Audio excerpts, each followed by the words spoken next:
Good day, Mom and Sir. I'm Rima Aguinaldo, 28 years old, a single mother of two daughters, 10 years old and 6 years old. I'm a high school graduate.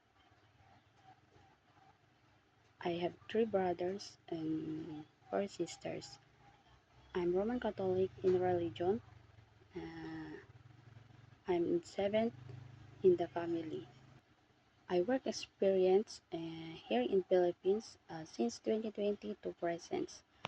I have six members in I serve six members in family, consists of one couple, one couple, two elderly, and two kids, ages of 10 years old and 3 years old. I'm only I'm only one helper in the house. I do all household like cleaning, cooking, washing clothes, washing dishes, ironing and marketing and carrying the kids. To my future employer, please do hire me as your helper. I promise to do my duties and responsibilities. I'm a hardworking person and flexible. I love cook and easily to learn.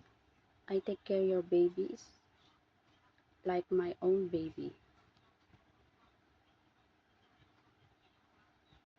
I promise to you, Mom and Sir, I finish my contract and see you soon, Mom and Sir.